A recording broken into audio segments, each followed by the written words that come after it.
And 2023 has been an interesting year for AEW, which has seen massive changes such as the introduction of Collision and new events, as well as notable exits like Jade Cargill and CM Punk.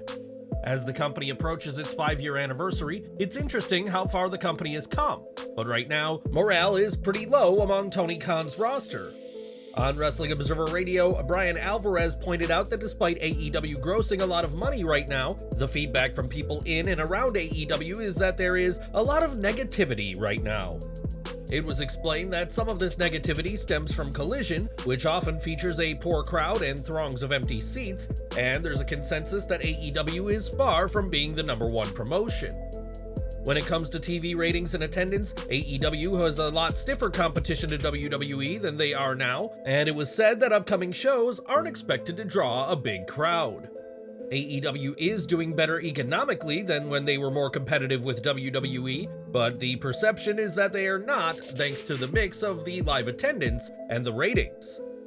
While AEW All In 2024 has already sold close to 40,000 tickets, it's becoming increasingly rarer for AEW to have a packed house for an event, as we've seen in recent months with their TV shows. It'll be interesting to see what Tony Khan does to turn this feeling of negativity around, as for all that AEW has been doing right financially, the roster's morale continues to suffer. In 2023, Randy Orton is one of the most well-respected veterans in WWE, but early into his career, the Viper got in plenty of trouble backstage and had a bad reputation. From breaking the rules others had to follow, to allegedly defecating in the bag of a WWE diva, Orton was once a menace, but has since cooled down considerably.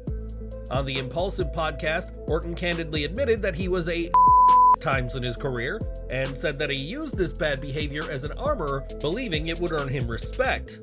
Orton said that this behavior didn't come from a place of confidence, but rather fear, and thanked Vince McMahon for giving him many second chances, adding that Triple H also helped.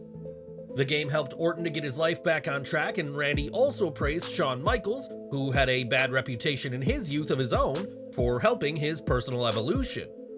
Orton then spoke further on Triple H, saying that the game's 2022 health scare made him realize the significance of spending time with loved ones, and WWE now allows more flexibility than before. WWE talent, or at least Orton, are granted time for personal events like birthdays and anniversaries, and said that an emphasis on the importance on family has become more prominent in the industry. Orton also touched upon his involvement with the military and tribute to the troops shows, expressing deep respect and admiration for those who put their lives on the line for others. He also spoke passionately about working with Make-A-Wish and emphasizing the positive impact he can have on children by taking just a few moments to connect with them. Randy Orton signed with WWE in 2000 and has become one of the biggest stars ever, and it's clear that the Legend Killer has a lot to be grateful for at this point of his career. Over to NXT, as last night saw an appearance by Wes Lee, who made the shocking announcement that he is seriously injured.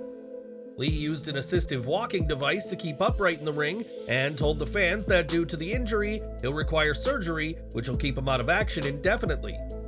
Lee made it clear that he is far from done, and told the fans that he will see you later, and his emotional moment was interrupted by Dirty Dominik Mysterio. Dom taunted Lee about his absence from the upcoming Deadline event, where the pair were scheduled to face off, but the injured superstar revealed that Dom will still be competing.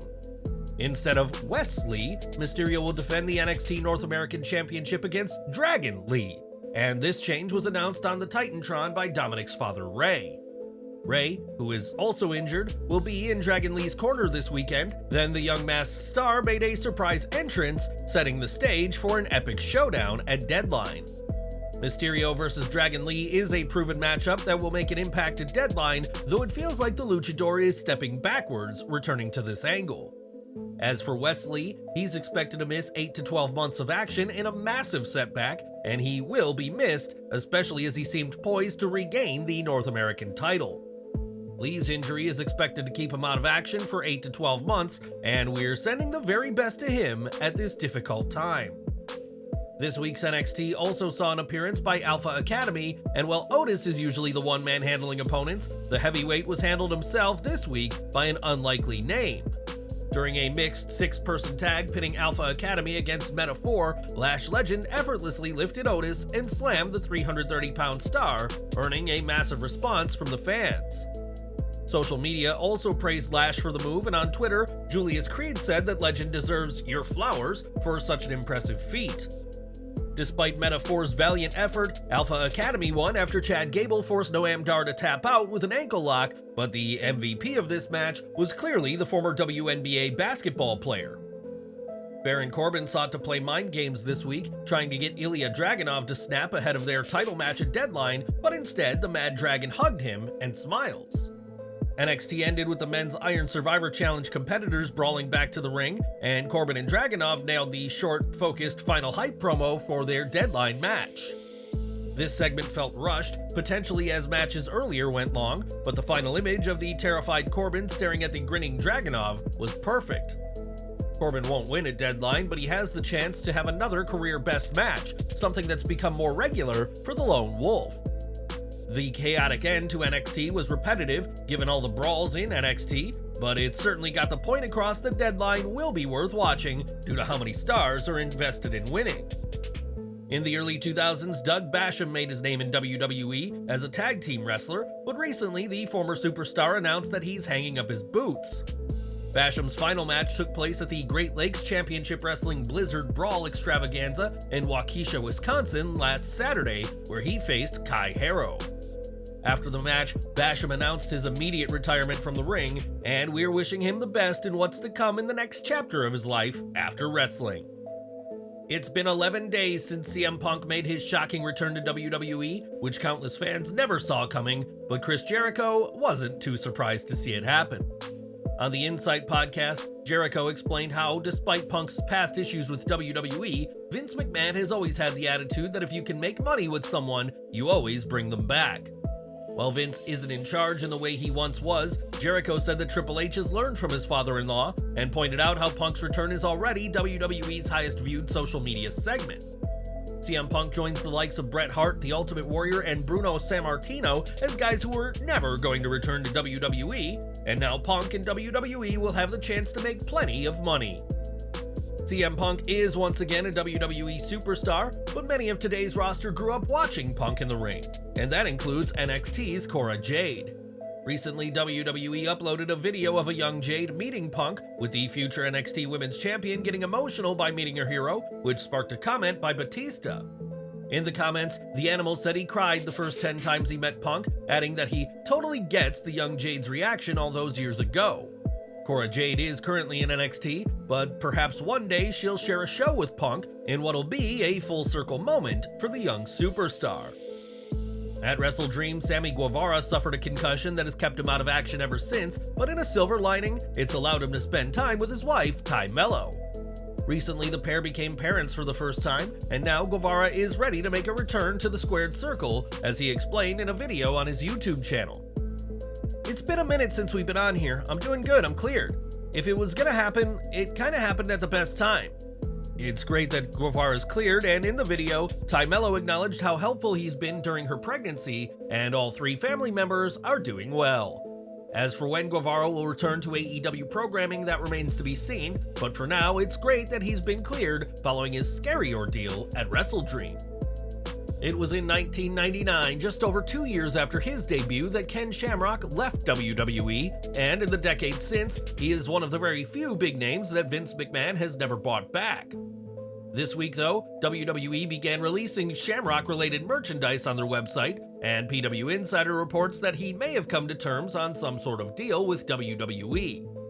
It's worth noting that Shamrock is a UFC Hall of Famer, and with the UFC and WWE being together under TKO Group Holdings, this may have helped a potential return.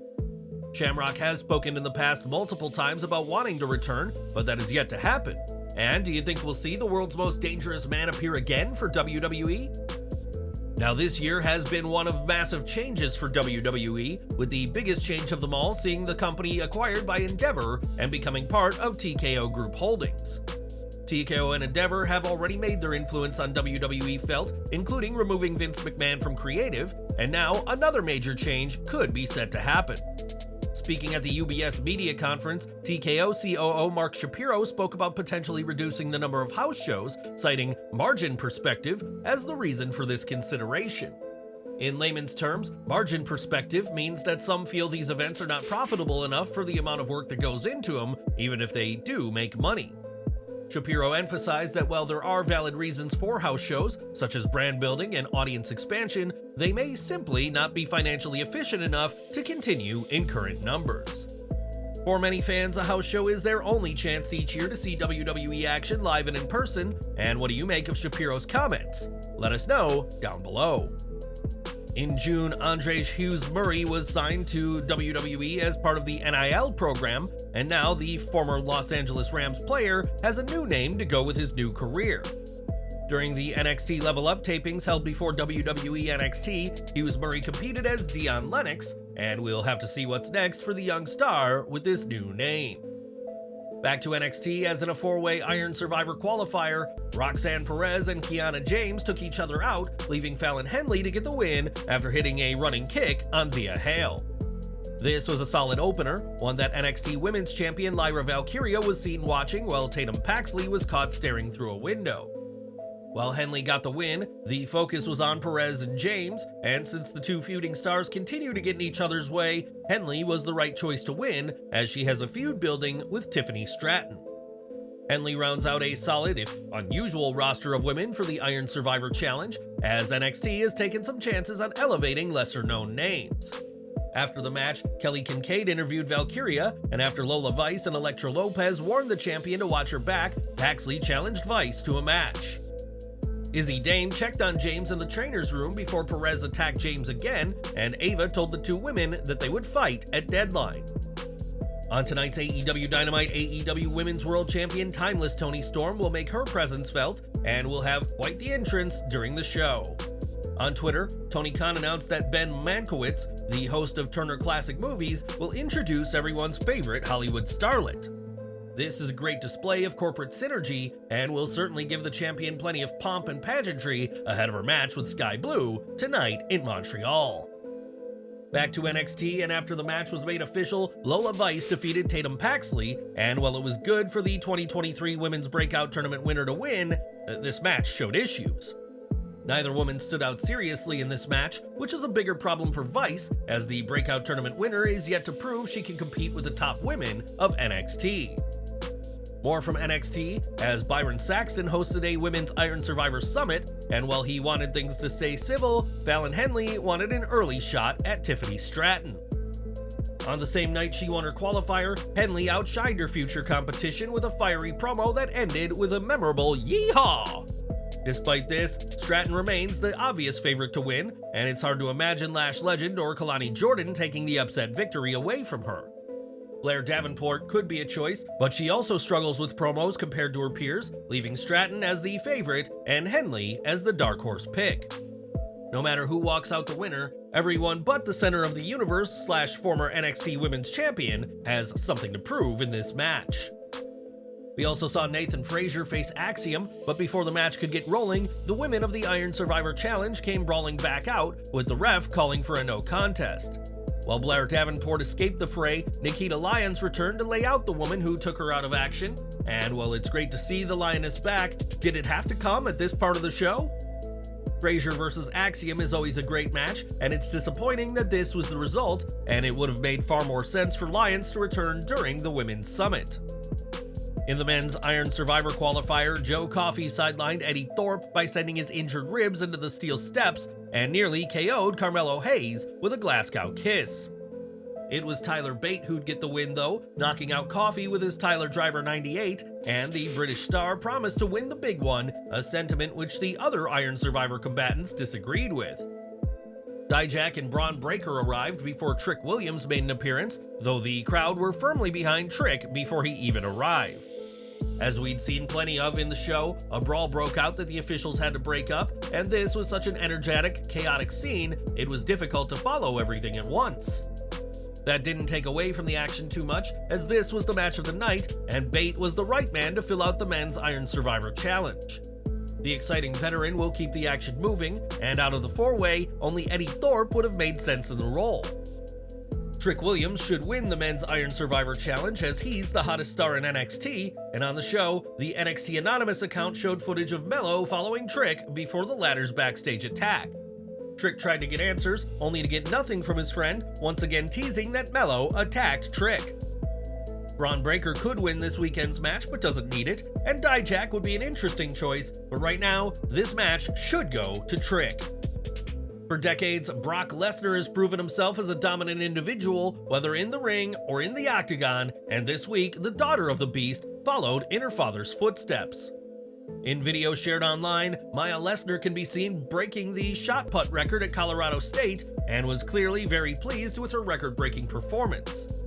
Whether we see Maya Lesnar follow her father into the ring one day, that remains to be seen, but the 21-year-old athlete clearly has a knack for winning, just like her old man. By the end of this year, QT Marshall will have left all of his multiple duties with AEW, and he's not the only notable name working backstage who is leaving the promotion. As reported by the Wrestling Observer, Kevin Sullivan, who isn't the Sullivan of WCW fame, has been fired by AEW, which has caused a stir among the roster. Sullivan had been AEW's head of post-production and joined AEW in 2019 after a run in Impact Wrestling, and it's unclear even to those in AEW why he's been terminated. Not only was Sullivan let go, but it's since come out that Mike Mansory, a former WWE executive who joined AEW last year, was the one who made the call to have Sullivan's contract terminated. The idea of an ex-WWE exec being the reason an AEW mainstay was fired has hardly helped morale, and the feeling within AEW is that this is another sign that the company has changed greatly. Sullivan was said to be well liked by those in AEW and worked hard at his job, but he'll now have to find a new role since his time in the changing AEW is over. We've got some unfortunate news regarding Dutch Mantell, who took to his Facebook account to reveal that he's in hospital and is very sick.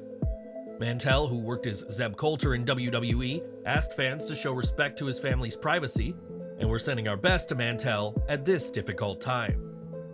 And we're ending with Frankie Kazarian, who earlier this year made the decision to leave AEW and has since joined Impact Wrestling. Taking to Twitter this week, Kazarian reflected on what happened, saying the decision to leave AEW was difficult, but also very necessary, and resulted in the most successful year of his career. Kazarian added that anyone who may be in a similar situation should know that actions speak louder than words, but stopped short of naming AEW or Impact Wrestling by name. Frankie Kazarian had high hopes for his AEW run, which despite his tag title run, didn't play out, and he's now much happier as part of the roster of the soon-to-be TNA Wrestling.